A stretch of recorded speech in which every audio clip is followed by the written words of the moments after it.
अस्सलाम वालेकुम student.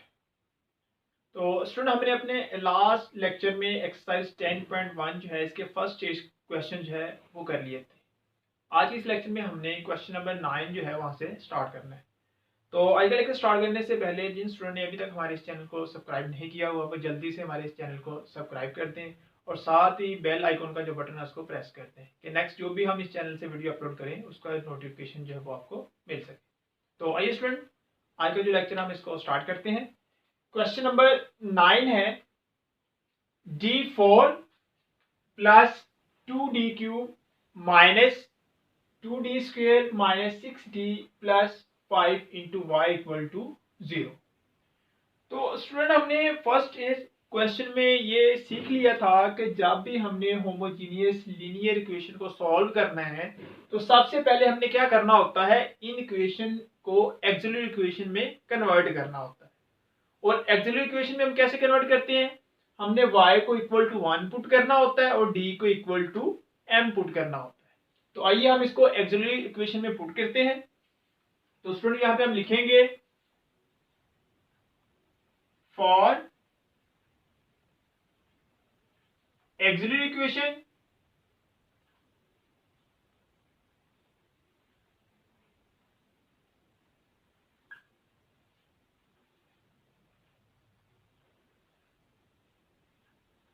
Put d equal to m and y equal to 1। तो जो गिवन इक्वेशन है वहां पे हम d की जगह पे m को पुट कर देंगे और y की जगह पे 1 जो है वो पुट कर देंगे। तो ये हमारे पास इक्वेशन एक्सिलरी इक्वेशन में कन्वर्ट हो जाएगी। तो ये बन जाएगी m4 plus 2 m³ minus 2 m² minus 6 m plus 5 equal to 0। तो अब सुनो, ये जो हमारे पास इक्वेशन बन गई है ये क्वाड्रेटिक नहीं है। अगर तो क्वाड्रेटिक होती तो हम इजीली उसका फैक्टर बना लेते या क्वाड्रेटिक फार्मूले से उसको सॉल्व कर लेते। हमने सीखा था अगर क्वाड्रेटिक से बड़ी पावर वाली इक्वेशन हमारे पास आ जाए, में क्यूबिकल आ जाए या फोर्थ पावर में आ जाए, तो फिर ऐसी इक्वेशन को सॉल्व करने के लिए हम सिंथेटिक डिवीजन का जो मेथड है वो यूज करते हैं। तो फिर हम वही मेथड यूज करेंगे। तो यहाँ पे हम लिखेंगे बाय यूजिंग सिंथेटिक डिवीजन।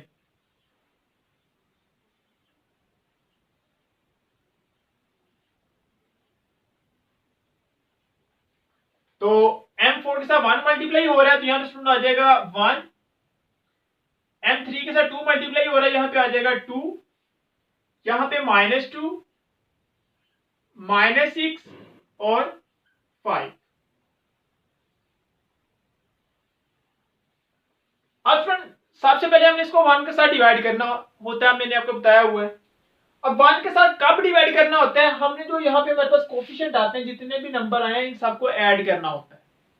अगर तो सबका सम जो है वो इक्वल टू 0 आ जाए तो फिर ये 1 के साथ डिवाइड होते हैं। अगर सब का सम करने से इक्वल टू 0 नहीं आ रहे तो फिर वो 1 के साथ डिवाइड नहीं होते। तो चेक करते हैं, -6 और -2 -8, 5 और 2 7 1 8। तो ऐड करने से ये हमारे पास 0 के इक्वल आ रहा है, इसका मतलब ये 1 के साथ जो है वो डिवाइड हो जाएगा। तो हम इसको 1 के साथ डिवाइड करेंगे। अब फर्स्ट वैल्यू को सुना हमने वैसे का वैसे लिखना होता है। 1 1 1 से मल्टीप्लाई होके 1 यहाँ पे ऐड हो जाएगा, ये 3 बन जाएगा। फिर ये यहाँ पे 3 आ जाएगा, यहाँ पे 1 आ जाएगा, यहाँ पे 1 -5 और यहाँ पे -5 और ये 0 आ गया। अभी हमारे पास डिप्रेस्ड इक्वेशन आ गई है। अगेन हम इसको चेक करते हैं क्या सम करने से इक्वल टू 0 आ रहा है। अगर तो सम करने से इक्वल टू 0 आ गया तो ये 1 के साथ डिवाइड होगा, अदरवाइज डिवाइड नहीं होगा। तो 3 और 1 4 और 1 5 और ये -5 इक्वल टू 0 मीन के सम जो है इक्वल टू 0 आ रहा है। तो ये अगेन क्या होगा, 1 के साथ डिवाइड हो जाएगा। तो हम इसको 1 के साथ डिवाइड कर देंगे। फर्स्ट नंबर जो है वो स्टूडेंट वैसे का वैसे ही, फिर यहाँ पे 1, यहाँ पे 3, अगेन यहाँ पे स्टूडेंट क्या आ जाएगा, यहाँ पे सॉरी 4, यहाँ पे फिर क्या आ जाएगा 4, और ये 5 बन जाएगा और यहाँ पे ये 5, तो ये हमारे पास क्या आ जाएगा स्टूडेंट, 0 आ जाएगा। तो फिर यहां से हमारे पास m की वैल्यू स्टूडेंट क्या आ गई, m की वैल्यू हमारे पास यहाँ पे आ गई 1 और 1, और साथ में ये जो है हमारे पास क्या बन गई, डिप्रेस्ड इक्वेशन बन गई। यहाँ पे हम लिखेंगे डिप्रेस्ड इक्वेशन इज, अब कैसे लिखना है, हमने चेक करना है कितने टाइम हमने उसको डिवाइड किया। यहाँ पे को हाईएस्ट पावर जो हमकी क्या आ रही थी, 4 आ रही थी, तो 2 टाइम हमने डिवाइड किया, इसका मतलब हमने m की पावर को 2 टाइम कम कर देना है, तो क्या बन जाएगा m स्क्वायर। तो फर्स्ट वाले के साथ फिर मल्टीप्लाई होगा m स्क्वायर, सेकंड वाले के साथ आ जाएगा plus 4m plus 5 equal to 0। तो ये हमारे पास बन गया डिप्रेस्ड इक्वेशन। अब हम इसको सॉल्व करेंगे। ये स्टूडेंट हमारे पास क्वाड्रेटिक इक्वेशन है, अगर हम देखें तो इसके फैक्टर नहीं बनेंगे, तो हम क्या करेंगे, फिर इसके ऊपर क्वाड्रेटिक फार्मूला लगाएंगे। तो हमारे पास यहाँ पे a की वैल्यू स्टूडेंट आ जाएगी 1, b की वैल्यू यहां से 4 और c की वैल्यू स्टूडेंट यहां से आ जाएगी 5। अब क्वाड्रेटिक फार्मूला हमारे पास स्टूडेंट होता है m equal to minus B plus minus B square minus 4ac over 2a।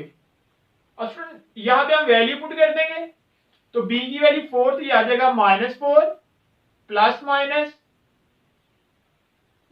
4 का स्क्वायर -4, a की वैल्यू 1 और c की वैल्यू 5 ओवर 2 और 1।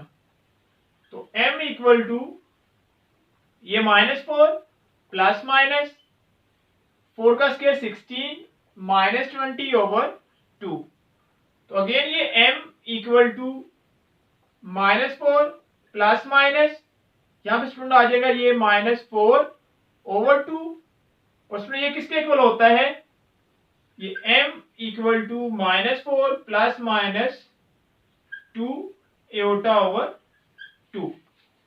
4 का स्क्वायर रूट जो है स्टूडेंट क्या आ जाएगा, 2 आ जाएगा, और -1 स्क्वायर रूट के अंदर आ रहा है वो इक्वल टू होता है एओटा के। अब इन दोनों में से 2 कॉमन आ रहा है, हम 2 को कॉमन निकाल लेंगे, तो ये आ जाएगा -2 प्लस माइनस एओटा ओवर 2। ये इससे कैंसिल होके m जो है स्टूडेंट इसकी वैल्यू आ जाएगी -2 प्लस माइनस एओटा। अब स्टूडेंट देखें हमारे पास यहाँ पे m की वैल्यू आ रही है 1 1 और यहाँ पे -2 प्लस माइनस एओटा आ रही है।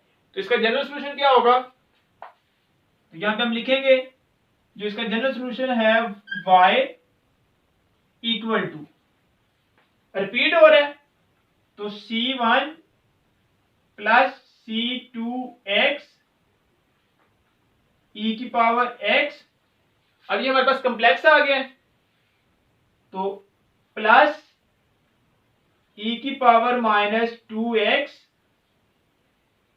c3